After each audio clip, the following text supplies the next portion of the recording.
Welcome back, ladies and gents, to episode 3 from the stands, here with myself, Jack, and Goran. Kirk still on vacation in Costa Rica, by the way. I bet the weather's actually probably not too bad there at this time, but I'm not a geography expert. I don't know what he's doing. I know there's a lot of offshore dodgy sports books in Costa Rica. I'm not sure if that's what he's doing, but yeah, I'm sure he's having a great time nevertheless. Got Wi-Fi issues and so on, so we are without him again, but we're back next week, all three of us. Looking forward to it, and again, appreciating all of your support so far. But here we are, Goran, episode 3. It's been a good weekend of football. Not so much for Tottenham, but it was expected. I said last week, you go into the game expecting to lose, you can't be disappointed. And we're recording on Wednesday. I'm a bit fearful of the game again today because we got PSG away.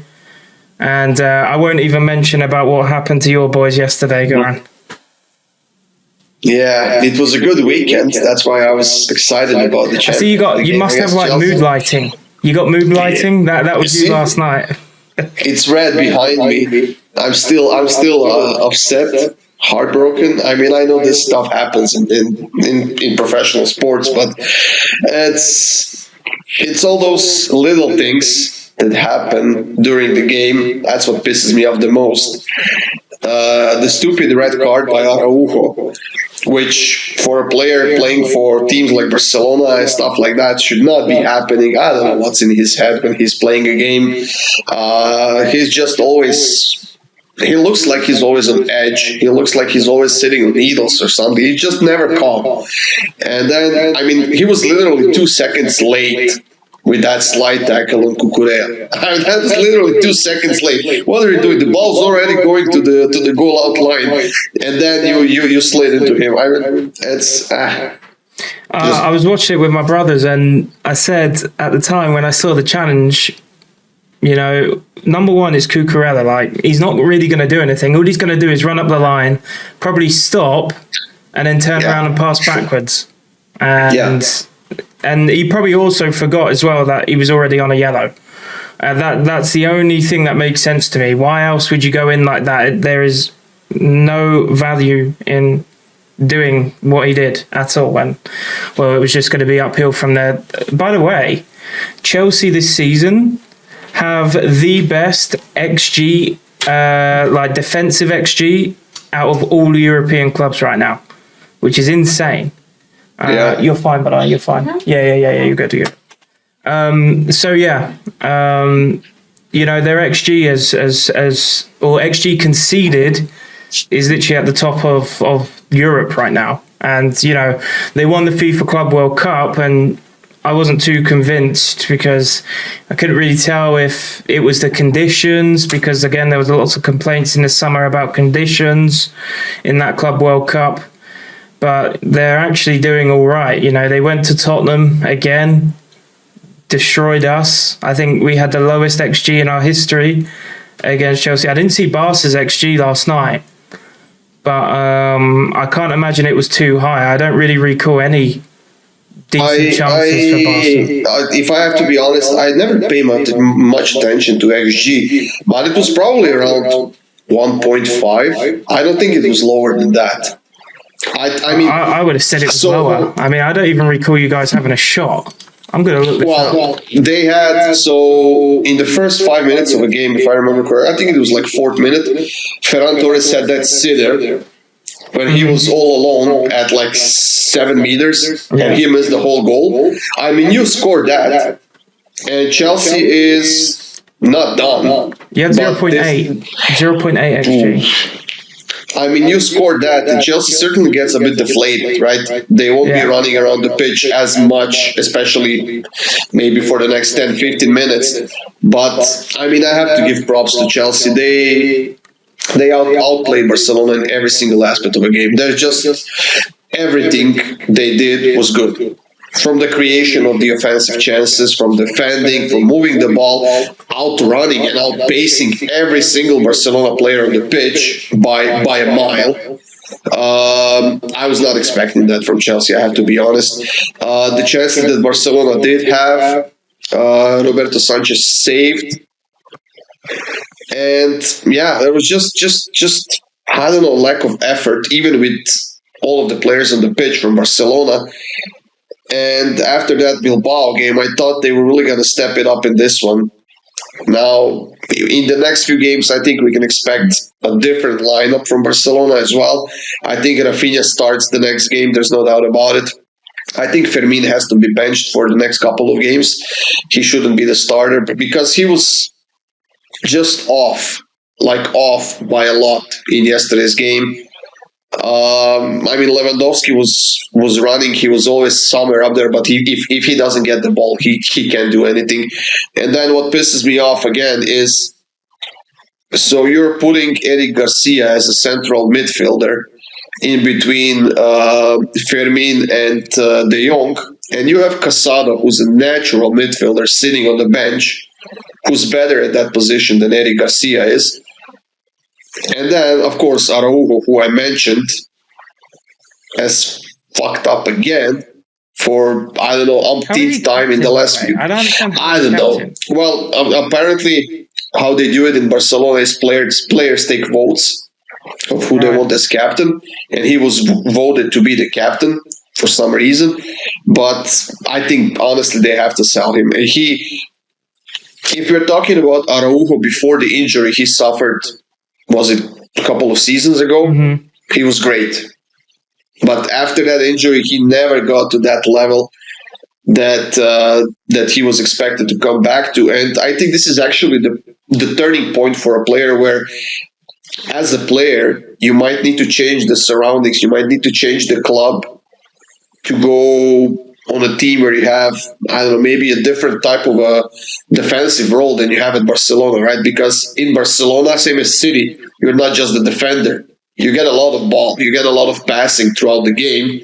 Yeah. And he just doesn't have it right now. So maybe go to a club where you can solely focus on defending, just heading the ball out, kicking the ball wherever you want to kick it, and that's it. Because it's just not working out for him right now at Barcelona. It sounds like Saudi, to be honest. Sounds like Saudi. Well, I mean, not Saudi. You can go to a smaller club in Spain. You can go to a smaller club in England, maybe. I think he would be fine if he goes to, let's say, Chelsea type of a team. Mm. Or United. They suck anyways. Yeah. Might as well go there. Jesus, let's talk about United, by the way. Gee, oh dude. God. I mean, first of all, with a slap, I mean, I've seen it happen before, many years ago. Yeah. I don't remember the two players. Joey Barton was one of them, I believe. And then the second player actually ended up leaving the pitch with a completely torn shirt because they were actually physically hurting each other. And they both got sent off. But I don't know. I think, look, people are going to say if you slap an opponent, you're going to get sent. So realistically, it should be the same if it's your own team. It's just a bit silly, isn't it, really? I don't know. Yeah. It's kind of like a weird one. Like, as a human, it probably should just be, it's violent conduct. It doesn't matter who the violence is on. It's violent conduct. But in a sporting perspective or as a teammate perspective, he Michael Keane, for example, doesn't want him getting sent off. Michael Keane is the victim. He doesn't want Gay to get sent off. So it's like a weird one. What happens there with Everton? I mean, they were very lucky that they won the game. Or lucky, I don't know. United, like you said, United's win streak's over now. They could just fall off a cliff. I mean, I was watching that game and I was in disbelief. I mean, the first thing I would have done as the coach when Everton got a red card, I would have subbed Casemiro off. He's so slow with ball movement. You don't need him on the pitch anymore. And then when Kobe Maino got in the second half, they upped the pace. They were passing the ball much quicker, much better. But still, there was a problem of putting the cross in for like 78 million times. And Xerxes is just nowhere to be found. I mean, spending, I don't know how much he cost. Was it, 40 million? 50 million or something like that? Around that, yeah. Why would you spend all that money on a player like Xerxes who had one good season. He had one good season, and these are the mistakes that clubs are making all the time. Just because a player had a one good season doesn't mean he's going to have another one in a club like Manchester United in the EPL. Let's think about it. Why would you spend 50 million on a player like that? And then they go again and spend even more on Šeško, who is a better player than Xerxes is by a mile, and he's having a hard time adjusting to this EPL play style. And But don't I think forget he's going to Højlund get as well. Højlund came before Højlund. Xerxes, right? All three of them are the same type of a player who needs the ball in their feet so he can hold the player on his back and then distribute the ball and then move on. All three of them are the same. And then when you have on the right wing, you have a player like, what's his name? The youngster they have on the right winger. Diallo, who likes more to dribble than to cross the ball in. You're not really utilizing you. And when they do cross the ball in, it goes fucking fourth row of the stands on the opposite side. The issue is, when you're trying to cross the ball and get 2,000 crosses into the box, you are entering Sean Dyche's realm. Yeah. That is exactly how Sean Dyche loves you to play against him. Yeah. His teams are very well organised defensively, may not be the most attractive offensively. They do rely on plays to be made, players to come up with their own imagination, like we saw with the Everton goal when they end up scoring.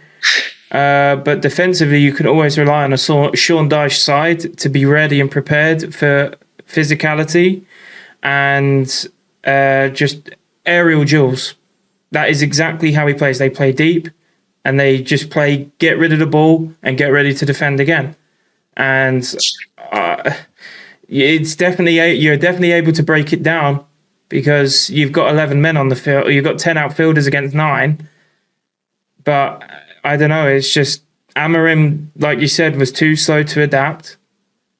Casemiro had to come off straight away. You don't need a defensive midfielder, a holding midfielder on the pitch anymore. No. And even with him, they still concede anyway. So, you're basically trolling yourself at that point. Now, though, it's what happens for United next. I mean, I don't think their run of games is too difficult, but again, you now have that unbeaten streak that they were definitely gripping onto for confidence because they were drawing games they should have been winning, but now they've lost again. It's I don't know, is it the same old United? And again, coming back to their transfers, their transfer policy and their recruitment has been one of their major issues of the last 5, 6, 7 years or so. You could even go all the way back as far as Di Maria. When they signed Di Maria, who did absolutely nothing. Yeah. You can go all the way back to years ago when they re-signed Wilfried Zaha. You can go to Pogba. De Ligt has actually ended up being okay. Yeah. He has ended up being okay, but it's taken time. How many years are you now going to get out of De Ligt? I don't know. Harry Maguire was great for, 6 months, and then, he became the biggest meme in the football world. Their recruitment is terrible. He looks good in United right now because everybody else is bad. Yeah. I mean, I was looking at Lenny Yoro. I mean, you can't tell me this guy has the. His passing was horrendous. His game in the air is not that good for a player of that height. His just doesn't position well at all. The only good defender they have is literally De Ligt. And I mean, one guy can't do everything on his own. And then on top of that, you put Luke Shaw as a left defender. And what bothered me the most, and I was commenting that on our Discord, which, by the way, guys, you can join. There's a link in the description. Towards the end of the game, they had a good chance where Bruno Fernandes got a return ball from the left flank, and he shot it above the goal. Because when it was on his left foot, and he went with the outside of his right foot to take a shot. Can you imagine being a Manchester United captain, one of the biggest clubs in the world, and not being able to use, as a main midfielder, as a captain, not being able to use your left foot to take a shot from 6 yards out? What are we talking about here? I mean, to be honest, as far as I'm aware, Bruno Fernandes is a kind of like a you either love him or hate him kind of player with United fans, because you get half of the United fans seem to love him, think he's the best midfielder in the Premier League, and then you get another set of United fans who think he's extremely overrated and is useless in the team. But the problem that they've got is they've kind of, over the last five years, like they've tried building around him. All the managers have kind of tried playing around him. Some of them, like Ten Hag, I believe, actually had the balls to bench him for a few games, but there was no reaction or there was no really real result coming off of that decision, which then actually ended up seeing Ten Hag get sacked. And if I remember, like 2 years ago or so, it might have even been like a year ago today, there was rumours of Fernandes actually going in the January transfer window. But I don't remember. I can't remember if that was under Amorim or if that was under Ten Hag. If it was under Ten Hag, it would have been 2 years ago. But I think it was Ten Hag. I remember reading about that. So yeah, I mean, he's still here.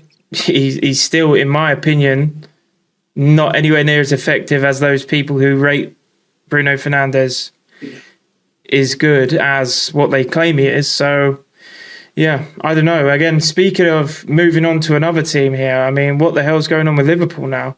They've lost 4 of the last 5 league games. They're 12th in the Premier League. They still haven't drawn a game. You know, like I've always said, a win and a loss is better than 2 draws. That maybe they need to give Juventus that message. But again, you're 12th in the league, and people were expecting them to at least be first or second, at least, after they've signed all these players. But I said, when you bring in this amount of new recruits, especially big signings as well, it doesn't work straight away. It's too much of change. You know, the style might be the same for those players that are still there, but you've got 5 players who now need to play in a new style, completely new format, whilst moving to a brand new country, trying to get settled. It's too much. It is too much, and now you're starting to see it when it's getting tough in regards to fixtures and the congestion now all the way up to Christmas. They're struggling. Yeah, they are. And I was going to ask you, how long do you think it will be before Arne Slot benches Salah? I don't think he will. I don't think he has the balls. Unless the only time he benches Salah is if Salah comes to him and says, "Oh, I've got a knock," and then he has an excuse. If it's 100% fit Salah, he does not drop him. And I'll tell you why. I mean, because it's the same thing as Ten Hag, like I just mentioned. You drop a star player in your team. If nothing changes and no results happen, well, questions are going to be asked, and you've got the idiots like FSG who run the show at Liverpool be asking, well, why are you dropping our star player? You know, people want to see him play. They don't look at just the football. They look at ticket sales. If people know Salah's not going to be playing, then tickets don't get sold. You know, I can imagine 90% of Egyptians who follow football support Liverpool, just like South Koreans probably supported Tottenham and now they support LAFC. It's the exact same thing. There's a whole different business aspect to the game. And if you're winning games, then it's all good. But it's the risk and reward, which, again, a player, Klopp would do it, because Klopp had the resume at Liverpool to make those decisions, and he had the respect of the fans and the backing of the board. But Arne Slot has not been there for that long. Yes, you've won the league again, great, but you were expected to do that. And now you're nowhere near expectations. So it is very different. Yeah, as we're recording this episode, they are yet to play in the Champions League. Yeah. I mean, they look like a completely different team in the Champions League than the EPL, and it's so weird to watch. They are losing points, they are losing games all over the place in the EPL, but then you go to play against Real Madrid and you beat them 1-0 and keeping a clean sheet, even though Real Madrid is another struggling team right now. It's not an easy task to accomplish against the likes of Mbappe, Bellingham, Vinicius Junior, Rodrigo, and whoever ended up playing in that game. But they just can't transcribe those performances in the Champions League towards the EPL. And with the EPL being so chaotic right now, Jack, Who do you feel has the most chance of winning it this season? Arsenal. It's Arsenal. I'm already resigned to Arsenal winning the league, and I'm not emotionally ready for that yet. It's Arsenal still, so I don't know. I mean, I want to see. I think they win the Premier League unless they get a couple. I think if Saka gets injured, Gyökeres is currently out for them. If they lose Saliba, they're still without Gabriel. If they lose some key players, maybe Declan Rice, and they're out for a significant time, then that's the only way I see them not winning. Because look, Arsenal have been good all the way up to Christmas for like the last 5 or 6 years. Yeah. Then they fall off come February, March, April, and they let it slip. And the way Chelsea are playing right now, they need to basically be winning every game until Arsenal start dropping points. Because that pressure comes off after Christmas if you're 8 points, 9 points in the lead like we saw with Liverpool last year. So, yeah, I mean, do I go all the way and think they can win the Champions League? I have to see how tonight's game goes. They got Bayern tonight. If they go and absolutely beat the crap out of Bayern, okay, you're at the Emirates, but Bayern is a team who have historically destroyed Arsenal. They've won 8 of the last 14 or something like that.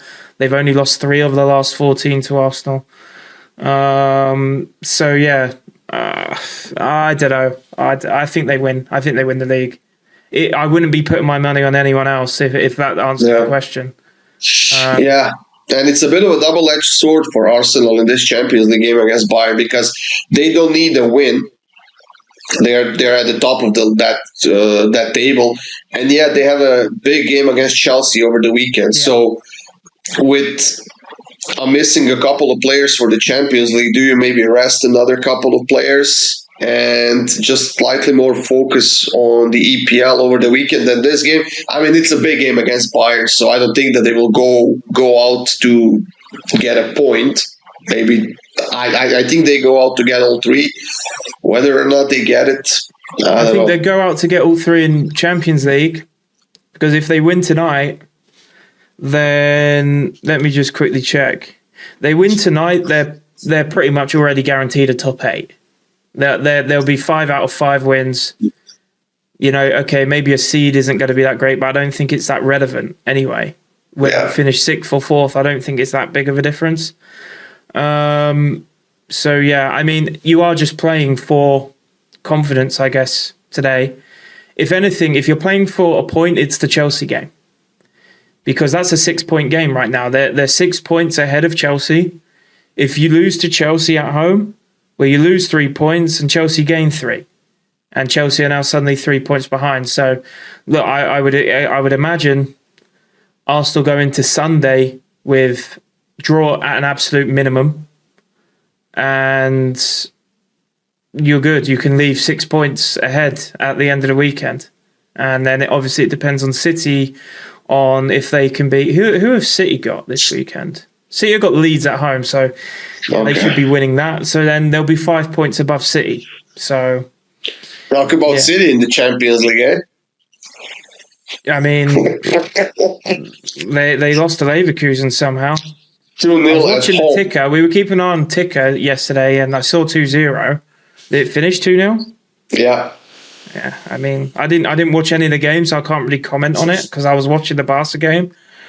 But I mean, what was Pep thinking not putting Haaland in the starting 11? He had Haaland on the bench. I heard that he had a knock. I didn't know. I wasn't even aware that he wasn't in the starting lineup. But it's Pep. Yeah. It's Pep Guardiola. He will just rest anyone and everyone if he wants to. He's the one who wears the trousers in the relationship, so to speak. And he's always done that. Even with Aguero, he had clashes with Aguero. He had clashes with Company. Company was the captain, and he had clashes with him every now and then. So the Pep is I don't know. I don't really know that much about Guardiola's stint at Barca, but I could imagine he was still fresh in his managerial career, wasn't he? But I can imagine he had some personalities to deal with whilst he was there. Well, nothing new to him. The first one that comes to mind is Ronaldinho. There you go. Yeah, of course. he had to get rid of him because it was Ronaldinho who was always up for a party and not much of a practice guy. But I mean, it was his Barcelona. What was that? 2012, 2013 season, I think, with like the best in the world Neymar at that time. That Neymar any day of the week. Give me that Neymar, I'll put him in every single lineup.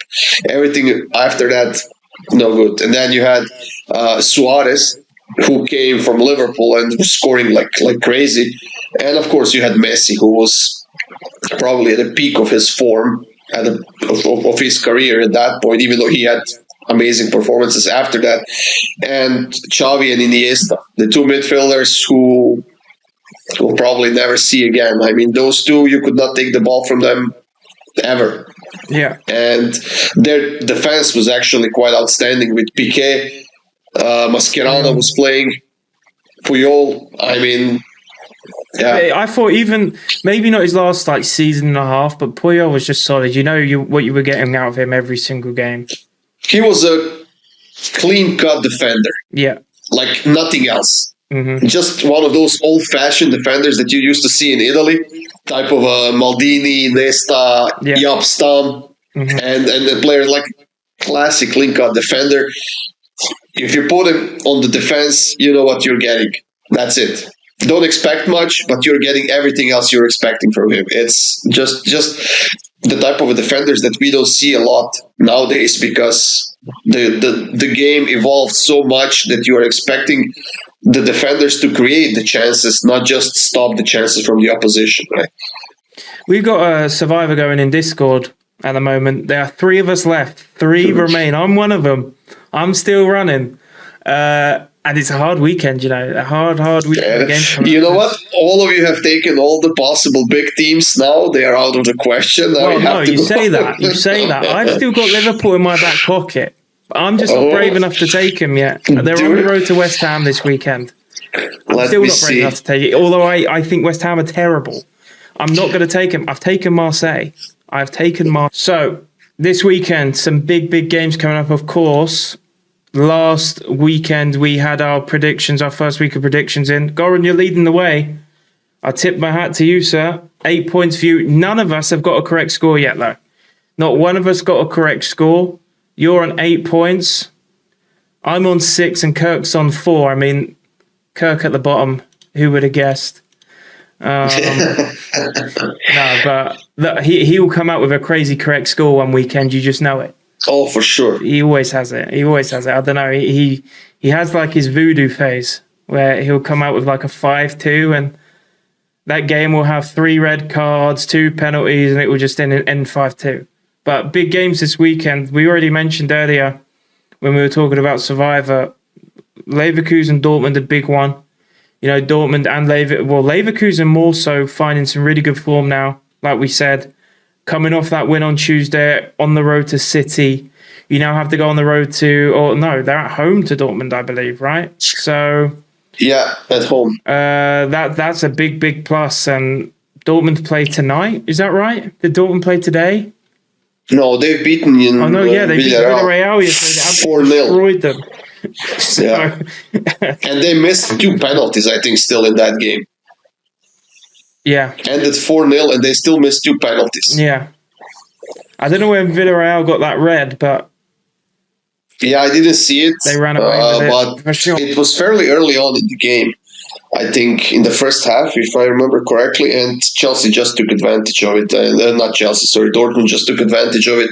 And they needed that win because they dropped points in their last 2 Bundesliga games, like late in the game, 90th, 91st minute or something like that. And they absolutely needed this one. I mean, they are a solid team, but I think at the moment it feels like Leverkusen is just playing a little bit better overall. Like when you put the whole team together, and if you look at the performance, I think Leverkusen is just slightly better, and they are playing at home in this game. So, yeah, I'm actually leaning towards Leverkusen in that one. Yeah, it's just really tough to call because both the teams have only lost 1 of their last 5. Leverkusen have lost more recently than Dortmund, but then Dortmund are off 2 straight draws in the league. So, they had a really tough game against Stuttgart on the weekend, which they drew 3-3, crazy game. But yeah, I think Leverkusen definitely come into this game with a better form, and they're at home. We'll touch on the predictions a bit later, but yeah, Bundesliga is shaping up to actually be quite interesting because you got Stuttgart performing, you got Frankfurt performing, you got Dortmund, Leverkusen, Leipzig, and Bayern. That's literally an insane top 6 right now. And other than Bayern, who are on 31 points, 10 wins and a draw, you've got Leipzig, Leverkusen, Dortmund, Stuttgart, and Frankfurt, all 5 points within each other. And you've got actually Hoffenheim sneaking in 7th on 20, the same as Frankfurt, who are absolutely insane right now, haven't lost in quite a while. So, yeah, Bundesliga is definitely shaping up. The relegation is looking a bit more like certain. It's going to be Heidenheim, Mainz, which I think we touched on a couple of weekends ago. Yeah, I mean, relegation is looking pretty rough for Heidenheim this year. Yeah, they're just not defending at all, man. That team conceded 26 goals already this season, and we are not even a third in. So that's going to be, I think, honestly, they could break, well, I hope not, because that would be quite embarrassing, but I think they could actually break 100 conceded goals with the pace that they're going they're on route for it. Yeah. I guess Kirk will have maybe a more informed take than us because Kirk's the Bundesliga guy. He definitely watches Bundesliga way more than the both of us. But yeah, I mean, all you need to do is go and look at the top of the Bundesliga right now. It's going to be close all the way to the end. Bayern probably win, yes, but pushing for Champions League as well. It's definitely going to be an interesting one. The same can kind of be said for La Liga, but it's pretty much top 4 already. I mean, the gap between Atletico Madrid in 4th and Betis right now in 5th is 7 points, which is insane. Yeah. Like when we spoke about the Premier League, the difference between 1st and 2nd is 6 points. The difference between 4th and 5th in the Liga is 7 points. So it's quite a lot. I wouldn't say set in stone. Nothing's ever really set in stone. All it takes is you to have 2 or 3 bad runs. But right now, I mean, Atletico Madrid rolling, Villarreal also rolling, Barca. We'll have to see how they react after the week, but I don't see them having any real issues winning against Alaves at home. You also got to consider Nou Camp coming back into near full capacity. I heard yesterday, by the way, 105,000 in the Nou Camp now. That is incredible. That is like college football attendance. And it's going to be more. There's going to be a roof over every single stand now. Before they had it over only one side. Now it's going to be all around. I don't know how much the new Bernabeu is, but the Bernabeu just had a real big renovation. And I know they upped the capacity on that. I don't know if Barca and Real Madrid are having who's got the biggest dick contest, because Tottenham did that with Arsenal. Because Tottenham put in 24 seats more than the Emirates or something like that. Yeah. Just to say that we've got the bigger one. I don't know if Barca have done the same thing. They kind of waited for Real to do their renovation and then... They always had a bigger stadium. I mean, even before it was 96,000 or something like that. It was big. So it says 80. Does it sell 83,000? Maybe not all of the, let's call them smaller games, but I want to say probably 80% of the season it's sold out. Wow. And of course, that they'll be getting the Champions League host, probably finals at some point, same as Real Madrid. Or was it last year at the new Santiago Bernabeu? Mm-hmm. So yeah, all the new stadiums that are being built or renovated, they are getting it. How much are you up to date with ticket prices with Barca? I was just typing it Santiago Bernabeu. So it says here Santiago Bernabeu private tour is 293 euros. Jesus. For one person? Let me see. Yeah. But it's a private tour. Because I tell you what the problem with Tottenham right now is. the ticket prices are so expensive. My brother obviously goes to way more games than me right now because I'm not in the country, but 80 quid for a Category A game and you're watching Thomas Frank football just play defensively. You have 2 shots a game.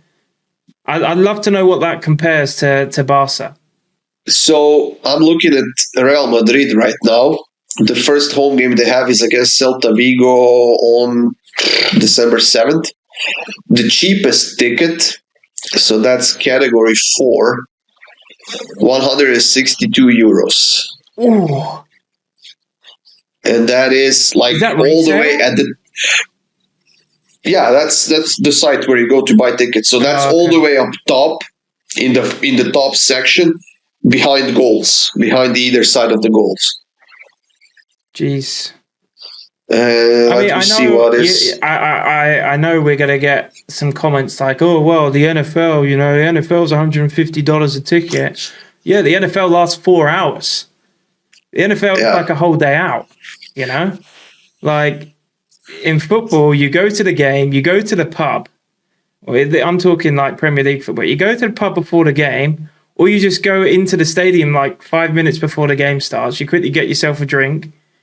You go out, because you can't go out with beer in your hand, by the way. You can't go out with beer in your hands to the seats. You have to get it down before you go out. You watch the game, halftime, you go back in, you have another beer. You then go out again at halftime for another 45 minutes. Then you're going home. And a lot of the time, because of the infrastructure and how close everything is in London, with the trains, the underground and so on, sometimes you have to leave 5 minutes, 10 minutes early. Yeah. Of course, you're not going to leave if it's 1-1 and there's something happening in the game. But if it's 3-0, you're leaving 10 minutes early and you've paid 80 quid, which is $100. So Barcelona is actually quite cheaper than Real Madrid. You're getting it. So that would be behind goals, the same ticket behind goals, but not at the top. It would be somewhere in the middle. So not the first 2 sections to the pitch, but the middle 2 sections. 109 euros. So that's 109 is that behind for the a goal ticket. or at the side of the pitch? That's behind the goal. Okay, that's fine. And on the sides, so you can get a ticket in the first 2 sections right off the pitch behind goals, 135, which is not bad. And then, holy crap, something costs $10,000 euros. I mean, when you talk about Barca VIP hospitality gold package, up to 4 seats together, 10,000 euros. Jeez, for 4 though. Yeah, for up to 4. I know hospitality in Tottenham is very expensive. When Tottenham were playing in Wembley, because I think one season when we were playing at Wembley, we were in Europa League, and they knew that they weren't going to sell Europa League. So they made the tickets like £5 for kids and then £20 for adults. But then they closed the top tier. So they only filled the bottom half. So they made the tickets cheap to get feet in the door. And then obviously they closed the top tier so they don't have to pay out for loads of staff because you're probably not going to fill a 70,000 capacity for a Europa League game on a Thursday night. And again, like Tottenham playing at Wembley was an absolute disaster just because it is so hard to get to. I was teaching at the time and I used to go to pretty much every game in the Champions League with a colleague of mine who is a season ticket holder and his brother had a season ticket. I used his brother's season ticket, blah, blah, blah. Going to Tottenham in the week and using the underground and the trains is like getting out of LA on a Friday night. You can't move. In LA, the traffic I hear is absolutely terrible. In the underground, everyone is literally like this, next to each other. It stinks. Everyone's pushing through each other because people want to get home. Bear in mind, there are multiple London clubs playing in the Champions League as well, so you have clashes of fans. It was horrendous. It was so bad, but it's worth it. It's what we do for the sport. You have to do what you have to do. In the end, we ended up just driving in and paying like £30 to park. Because the tube is one hell of a drug on the midweek. At some point in my life, I'm gonna go to Barcelona to watch a game for sure, and I like to go to England to watch one of the EPL teams, and maybe even Allianz Arena in what we should Munich. do? You should come to London one time. We'll go to Tottenham together and we'll just vlog it or something. We'll be in the pub, drinking. Oh, it'll be a great. That'll be a great. We get Kirk out there. Oh man, Kirk, it's gonna be a bloodbath. He'll be there. It's gonna be a bloodbath. Oh my god! No, he'll just be sat there shitting on how bad the Premier League is in his eyes. Oh, boring. He's gonna go. Chelsea. And all the Tottenham fans are looking at him. Wow, he's just that, you know what? It was arrogant American, like, come on, man.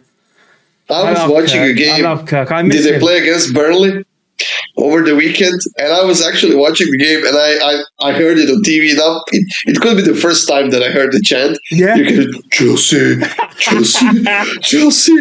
I mean, come on. Come up with something better. You have all those stupid chants, like for the goalkeepers and whatever, like those that you see on Twitter or Facebook or whatever. Those are hilarious. But can you come up with something better than Chelsea? They were quite loud last night against Barca. They had a couple songs. Something happened. I think Reece James elbowed. Was it Ferran Torres in the face? It was Reece James elbowed someone in the face, and they were kind of down for a little while. They were like staying down because they wanted a VAR check, which probably is never going to be a red card. But then Chelsea fans started singing, "He's gonna cry in a minute, cry in a minute. He's gonna cry in." That's just English. That's just English chants. I think I know Kirk would disagree, and maybe this is like a Homer opinion, but English football culture and the fans, you have to experience it to understand it, and I don't think it's fair to compare because you get NFL fans compared to Premier League fans and so on, but then again it comes back, football fans will not be able to chant and sing for 4 hours, and it's completely different. It's a sport, yes, but it's a completely different entertainment aspect with like American football.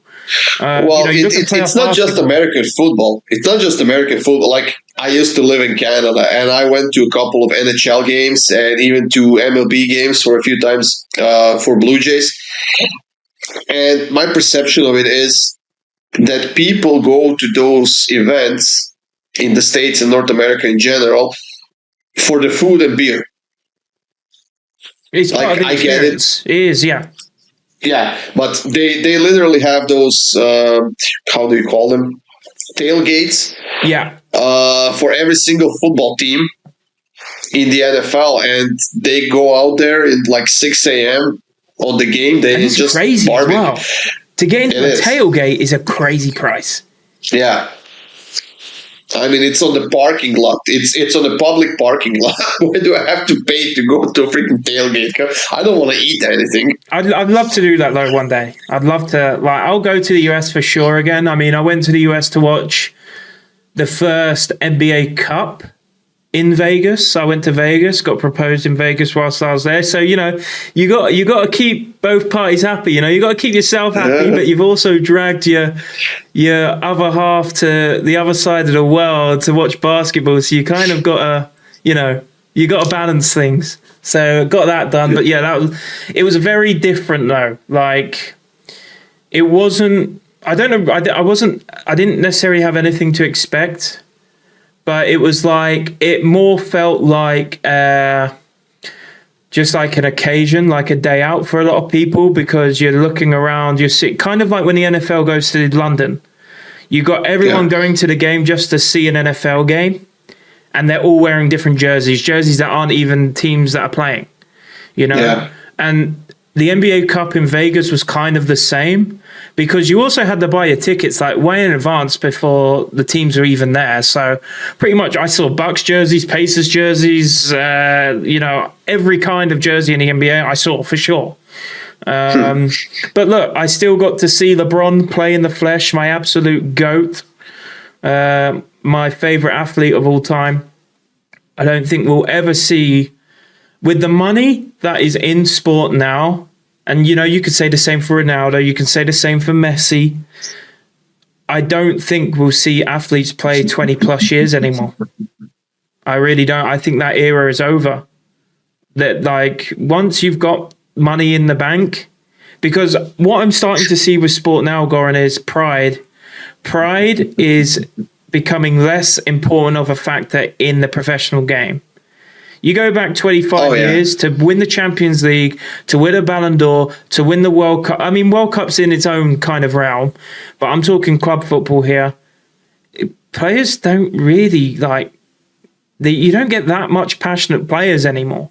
I can talk about, the El Clasico. El Clasico now is nothing what it used to be 15 years ago, Exactly. Completely different. You've got Vinicius Jr., who only cares about money. You've got Lamine Yamal, whose attitude off the pitch is just terrible. Mbappe, I can go on forever about Mbappe. It's not Raul, Kaká versus Iniesta and Messi and, Thierry Henry. That world of sport is long gone, and it's all down to money. Yeah, and there's a player a former player who talks about that all the time. Roy Keane. Yeah, we all know Roy Keane. Of course, that guy would kill anybody on the pitch, and he was not laughing alongside them after the game. Like, if you had a rough game with somebody, if you had a huge rivalry against somebody, you don't go on Instagram after and take a picture with them or make a video with them or hug them in the tunnel or exchange jerseys with them. If anything, he would punch them out at the end of the game. Like, you don't see that stuff anymore. And okay, I get it to a certain point because the game is evolving. Every sport evolves, and those rivalries are much more rare now. It's a sad thing to see because at some point you want to see if you have like type of a Milan versus Inter game, which is one of the biggest derbies in Italy. You want to see some tension on the pitch, right? You want to see some roughness. You want to see players actually care about the result. What fans want to see is the passion from the stands. Excuse the pun. Yeah. The passion from the stands being relayed onto the pitch. Yeah. What it used to be. And again, you can go back to like 80s, 90s football hooliganism in England, which was obviously extreme. But yeah, I mean, like Roy Keane says, you've got Arsenal and Tottenham players shaking hands with each other, asking if each other's families are right in the tunnel. You would not be seeing that 20 years ago when you had Vieira against Roy Keane, which was a big one. Man, that was a big one. But even like Zidane, you can go on about Zidane. Zidane had a similar mentality. All of these legends of the game, they don't understand. Like, it's like a different language to them now, Like, they can never, ever see or understand what goes through players' minds now. Is because the game is completely changed. Yeah. Like, well, you can't get that type of an attitude from a player if he stays at the club for 2 or 3 years at the max, right? You would need a player who stayed who was raised at the club from when he was 15, 16, and then got into the first team and spent the next 7 or 8 years with that team. That's when that starts to develop, right?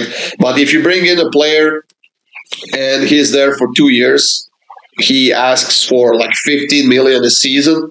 He doesn't give a shit about rivalries. He's gonna come out, he's gonna play his game, do maybe not sometimes the best that he can. He's gonna do his job, which is his job, and that's it. He's gonna exchange jerseys with the guy who he nutmeg in the first half, and that's it. Yeah, exactly.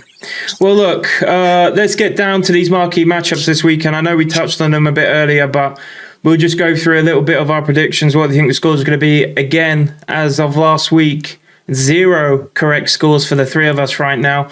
Hopefully we can bag one again, and hopefully you guys can too. It's not easy, folks, but it's a complete free shot You can drop a comment down below before the first game starts. You need to give your 5 correct scores, ideally with the teams next to the scores as well. So, for example, Leverkusen versus Dortmund. If you think it's going to be 1-1, or no, that's not a good example. If you think it's going to be 1-0, you put Leverkusen 1, Dortmund, or 0 Dortmund, for example. So then we can go through. If you get 4 out of 5, and this is not capped, by the way, if 10 people get 4 out of 5 correct scores, you all win $50 cash. We'll also be picking a random comment, a completely random comment. Doesn't have to be to do with the scores. It can be anything on the video, and you'll earn yourself a $20 free bet as well. And that will be picked at random and drawn every 4 episodes. So that will be drawn next episode.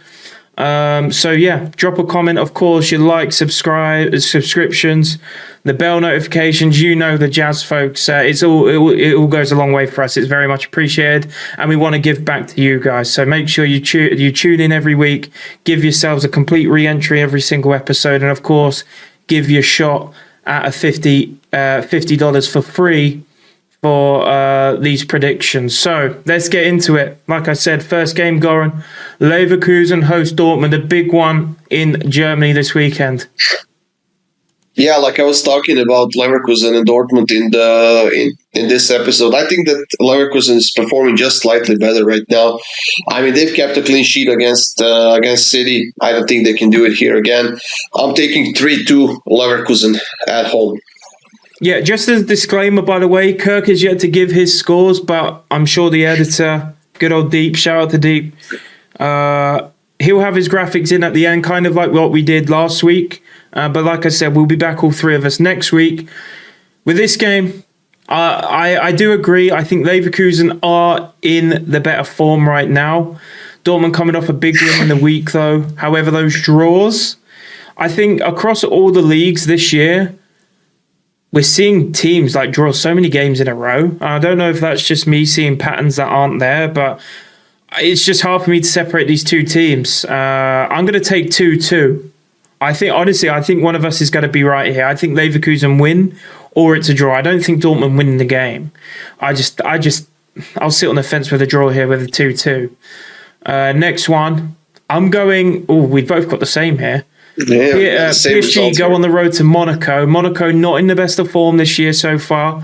PSG playing on Wednesday should theoretically beat Tottenham. Shouldn't have any problems. Haven't had any major problems in the league so far, but Marseille are chasing them. I'm going to go 3-1 victory for PSG here. I just can't trust the defence for this to go with a 3-0. I think Monaco can grab one considering they're at home. Maybe if PSG are at home, I can sort of lean 3-0, but for me here, it's 3-1 PSG. Yeah, and I agree. Both teams are playing on Wednesday, so there's not going to be any additional rest for either of these teams. But Monaco is just not playing that well right now. So, yeah, I'm taking PSG to win 3-1 as well. Chelsea-Arsenal, again, another game we touched on. I think Arsenal have to play for at least a draw. I don't think they start the game playing for a draw, but I think if they go 1-0 up, for example, they are going to shut up shop. They're not going to take any risks, because at worst, and by the way, Arsenal are now 8 of 8 scoring first. They have won 8 out of 8 scoring first this season in the Premier League. So yeah, I guess that kind of goes against my prediction. I'm going with a 1-1. I think Chelsea are going to be very confident after that Barcelona victory in the week. Again, they're not travelling because they were at home. And again, they host Arsenal. They host Arsenal in this one?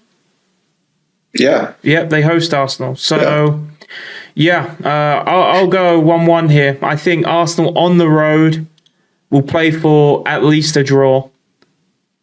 I just can't. Yeah, just because Chelsea beaten my Barcelona, I'm going to go against them here. I'm taking Arsenal 2-1. No other reasoning for me. That's all. Fair enough. Another big one then. Napoli-Roma. First and second in Serie A, right? Is Napoli second? I think so. I was looking at that before. I think Milan's third, Napoli not third. Napoli are is third, yeah. second. AC took over Napoli last week with that win, and they're now one up on goal difference. So, yeah. Correct. AC, look, AC are going to be very competitive. I know you think they're going to win, but I think Napoli over the course of it all depends on it. I don't like to put it on a particular person's form with Napoli, but McTominay is proven to be a key part of this Napoli side. You know, with the fact that De Bruyne's out as well, he's had injury issues. A lot of pressures on McTominay, but he's performing. I think Napoli squeeze a win on the road. I don't like this play. I don't like the prediction, really. It could easily be another draw. It really could. I just think Napoli can edge it some way, somehow. I don't know. It was just the first score that came into my mind, but I can see that you're kind of going with my second option here. Yeah, I think it's going to be an exciting game. I mean, Napoli is playing pretty well right now. What could potentially go there to their advantage is the fact that Roma is playing their game on Thursday in Europe. Yeah. While Napoli played on Tuesday and was able to beat Karabakh 2-0 at home. It wasn't a super convincing performance, but they got a win that they needed at home. Their form is back up there again. Missing a few players, definitely a bit of a problem, but they have been proving that they can play without them. Now, I don't know. This feels like a game where Roma should potentially be chasing the result. I think they get a draw of this one. So I'm going with a 2-2. All right then, last one. I took a very close. Game because both these teams coming into this game. It's not exactly the biggest game in the world, but I got to make it a little bit difficult. You know, I can't just have like Liverpool against West Ham in there because everyone's just going to guess Liverpool. Yeah. You know, I got to put a tricky one in there. Sociedad host Villarreal. Now Villarreal haven't been great on the road, but they are on a decent run in the league. They are unbeaten at least in 5. They've got 4 straight wins. But like we've seen, you know, their road form hasn't been great. They just got beat in the week as well. I'm going to go down the middle here. I think Sociedad can get a draw. I think they can. Although I don't love Sociedad. They have also not lost in a while as well. I'll take a 1-1. Yeah, I feel like Villarreal can't get a win. And as we were talking about, I see Kirk putting in his picks in the spreadsheet. All of us are kind of close on our predictions here. I mean, you and I both have 1-1 in this one. I mean, if there's a game that smells like a 1-1 draw, this is it. Yeah. If you look at the top 5 leagues, I think this is it. So I'm going to join you on the 1-1 here in this one. All right, folks. That is it from us. You've heard our opinions. Let us know yours in the comments. Again, please drop a like. It's very much appreciated. Drop a subscription on us if you haven't already. Completely free to do. As we mentioned earlier, we got a Discord full of discussion 24/7. We got people from Europe, Asia, North America, every continent essentially. So there's always we got all sorts of characters there. We got all sorts of characters on Discord. We got Real Madrid fans. We got Arsenal fans. We got Bayern fans. We got all of them, man. It's especially yesterday. We love to bet on Colombian Division 3. What? But look, it's a great community. And if you are watching and you're already in Discord, we appreciate every single one of you, as we tell you every single week. Other than that, that is it for us this week. Episode 4 next week. Hopefully all 3 of us back together in action, performing as one. And we look forward to bringing you that next week. Thank you, folks. Goodbye. Enjoy your weekends. Have a great weekend of sport. If you're betting, good luck. And we'll see you next week.